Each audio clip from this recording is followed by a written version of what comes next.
everyone, and welcome back. Those were the Randall Raider fans out there tonight at Dick Bivens. A lot of fans showing up tonight. Super, super awesome there as they took on Amarillo. But 5A, we have more ties after tonight in the standings, but some teams did inch their way up. Canyon and Amarillo still tied in the top. But before we get to that, let's look at our pick'em results, how the fans voted for our game of the week tonight. Let's take a look at those. There we go. Ooh. Hold on, that's not what we're talking about. Go back to what you just showed first. Let's go to the poll results. We're having some fun tonight upstairs, but nonetheless, Dumas 73%, Canyon 27%. That's how the fans thought it was going to go. But as we showed you earlier, it was all Eagles in this one. DJ Ezel joins us now live in the studio, and he's got the highlights. What's up, DJ? Yeah, it's a big game this week. Dumas coming in undefeated. Canyon there with just one loss, trying to create a logjam for a district championship. It's the game of the week. The game of the week is brought to you in part by Buffalo Wild Wings. All right, we're picking things up. This one down in Canyon at Kimbrough Memorial Stadium. We're starting the first quarter scoreless. Canyon's Roddy Vaughn. 3-yard touchdown run, but hold up. A little bit of laundry on the field. Yep, they're bringing that one back. Going to have to do this one all over. Next play, Gunnar Palacios. Going to take care of business himself. On a quarterback draw, that's 13 yards and in. Game's first score, 7-0 Canyon. Staying here in the first quarter, still 7-0. 4th and 2, Palacios on the play-action bootleg, rolls out. Finds Mason Martin in the back of the end zone for the touchdown. 2-point would be no good. 13-0 Canyon. All right, now we're going to the second quarter. Dumas trying to get on the scoreboard. Third down, Noah Cantanilla dropping back to pass. Can't find an open receiver, and that's Dane Douglas with the big sack as Canyon all over Dumas in this one. 27-7, ending that undefeated streak and making a 3-way tie at the top of District 3-5A. And that is our game of the week. All right, that's our last pick'em. Let's take a look at your pick'em results. Not our pick'em picks. We know what those are. Let's check out some numbers. There we go. There's our updated standings. I want everybody to take note. Phil Woodall pulled dead even with Lance tonight. Lance went 1-2. The judge goes 2-1. It's now a tie atop the standings. There we go, 20-7 between the two. Can someone unseat Lance for the first time this year? We're going to have to wait and find out 3 more weeks after this one. But nonetheless, Woodall pulls even. I went 2-1 as well. I am just a scotch behind them. I'm in 3rd place all alone, 1 game behind the top 2. Brianna picks up a 2-1 record. The 6th man falls back into a tie with Bree after their 1-2 performance, and DJ still at the bottom of the cellar. But he was 2-1 this week and working his way out, so fans, be careful.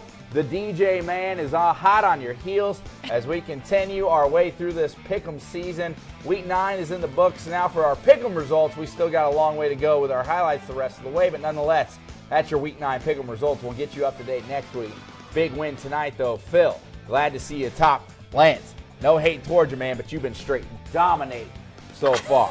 But anyways, Bree, take us to Randall and Amarillo High. All righty, let's take you out to Dick Bivens tonight.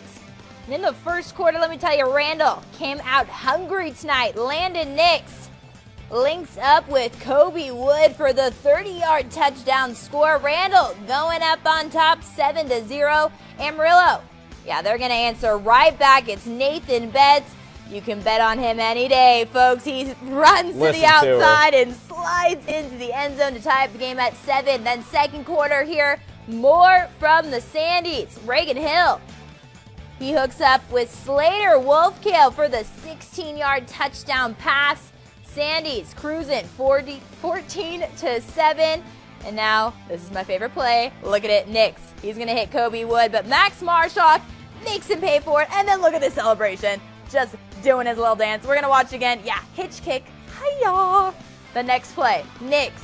It's picked off by Marshock, and this kid's got air all day. He's just leaping gazelle out there. Love his energy. Love his fire. A leaping gazelle. Yes, a leaping gazelle. I love his celebrations. I was dying as I was editing these. I think it's great. Okay, Amarillo getting the win tonight over Randall, 24-14. Now let's take you to Hereford, taking on the Paladero Dons. Both teams searching for their first win in district play. Whitefaces dodge Delozier, hits Caleb Suarez, who makes a one-handed catch for 25 yards. And here come the Dons, Devontae Price. He's going to, oh, wow, look at him just bouncing off. 15-yard gain until he's finally taken out there out of bounds. Then more here from the Dons. Noah Coronado goes over the top, and it's a 1-yard touchdown. Get PD on the board first, 7-0. But here come the white faces. Seth Dixon, yeah, he's going untouched all the way. It's a 40-yard touchdown run. The extra point was no good. Then here comes the Dons. Coronado goes over the top again. And Paladuro defeating Hereford tonight, 33-21. Let's go Plainview taking on Caprock. This one from Thursday night in the first quarter. We were scoreless. Zach Insenius starts things off with a nice toss to Leo Rohan. An acrobatic catch, and that's pure skill right there, right, Bree? Yep.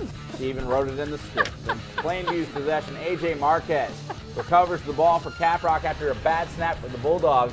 Now to the start of the second quarter, Andrew Villa, touchdown. 1-yard touchdown run for the Bulldogs, 7-0. Plainview jumps out in front first, but Caprock would answer right back. Caleb King, no, this isn't sped up. He's just that fast. Again, written into the script. That would tie the game at 7.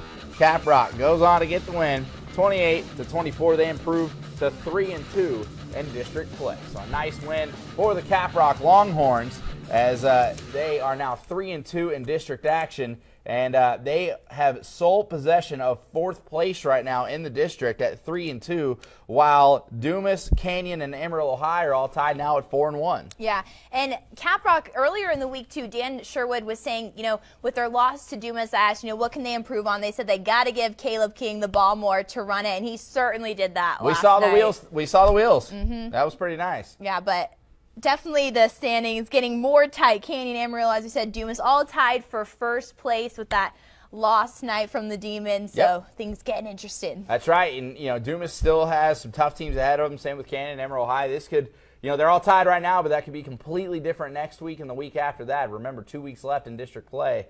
As we mentioned that there's some teams that need to separate themselves. Caprock right now has a clutch on that 4th playoff spot, but certainly with Randall and Plainview in the hunt as well, they should not get comfortable at all. They should be looking over their shoulder and doing their best to win every game from here on out. Obviously, they're trying to do that, but certainly no time to relax for anybody as we're hitting crunch time.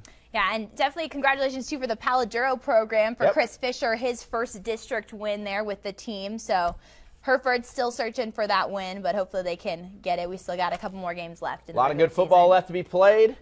And a lot of good highlights left to show you. We're going to head to Tascosa and Midland High next. Be sure and stick with us. You're watching the wrap-up on News Channel 10-2.